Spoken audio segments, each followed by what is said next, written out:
En estos días, Rusia vivió una de las jornadas más tensas desde febrero de 2022, lo que es bastante decir. Y los grandes medios del llamado Occidente colectivo, una de las jornadas de mayor ridículo e irresponsabilidad,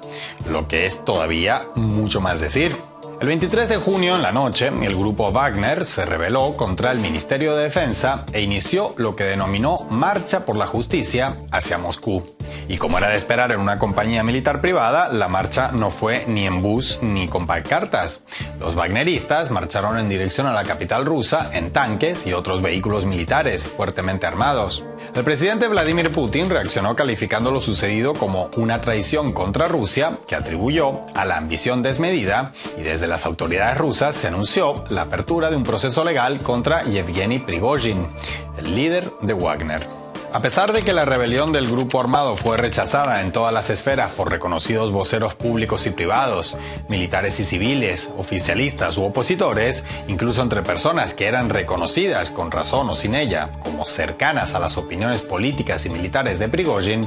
esto no detuvo el avance de los alzados. En apariencia al menos, el germen de la discordia se encontraría en las diferentes visiones estratégicas y militares que tienen el Ministerio de Defensa y el jefe de Wagner, desavenencias que han sido públicas y notorias desde hace meses, o mejor dicho, las desavenencias del jefe de Wagner con el Ministerio de Defensa, porque el ente oficial nunca ha entrado en polémicas públicas con Prigozhin a ese respecto u otros. Finalmente, cuando la columna de vehículos estaba a la mitad de su camino a Moscú y la tensión se volvía insostenible, el presidente bielorruso, Alexander Lukashenko, anunció que tras conversar tanto con Putin como con Prigozhin, había convencido al líder de Wagner de renunciar a sus objetivos y ordenar a los integrantes del grupo que todavía seguían fieles a él a retornar a sus bases originales al sur del país. Y en cuestión de horas, así fue. Desde entonces hay teorías de todo tipo. Desde que el líder de Wagner, que según se anunció será recibido por Bielorrusia, se le subió el poder a la cabeza, hasta que fue comprado por los servicios secretos occidentales. Incluso que todo fue montado por el Kremlin para mover tropas al norte de Kiev disimuladamente. No nos detendremos en ninguna en particular, porque de momento son solo eso, hipótesis para todos los gustos y disgustos, según se mire. Nos detendremos algo más en otro aspecto, igual de importante, pero menos dado a especulaciones. Y es que durante estos breves pero intensos sucesos se pudo comprobar una vez más, pero con renovados bríos, de qué están hechos los grandes medios hegemónicos.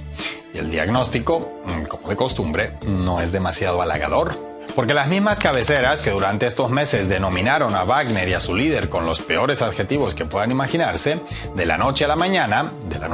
del viernes 23 a la mañana del sábado 24, para ser más precisos, cambiaron su enfoque por un abordaje no ya más amable o comprensivo, sino incluso tan halagador que el mismísimo Navalny debe de haberse sentido celoso, desplazado de las preferencias occidentales por ese igualado de Prigozhin.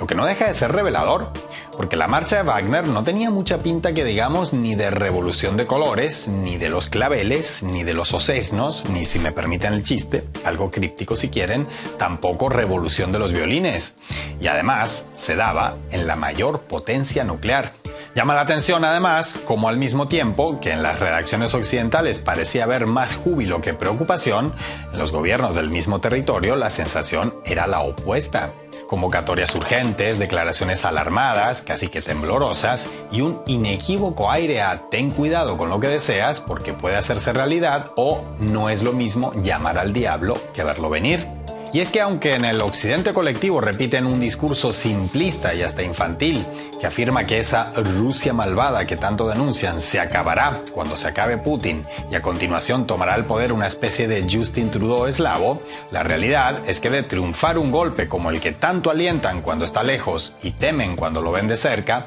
las riendas no las asumiría alguien más pro-occidental, sino alguien menos. En términos bélicos, si la estrategia militar de Moscú dependiera de las tesis, impulsos o deseos, como prefieran llamarlos, de Prigozhin, las tropas rusas habrían pisado el acelerador a fondo hace tiempo, pero al costo que fuera, tanto para Ucrania como para la OTAN,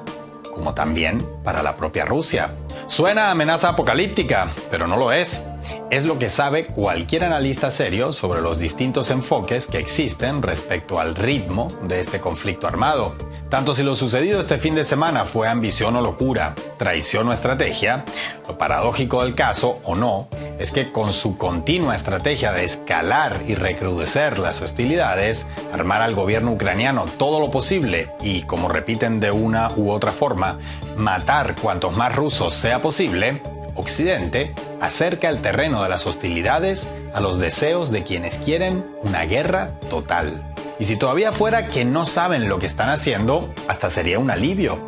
porque al que no sabe se le puede explicar, pero al que sabe pero no le importa, no es mucho lo que puede hacerse.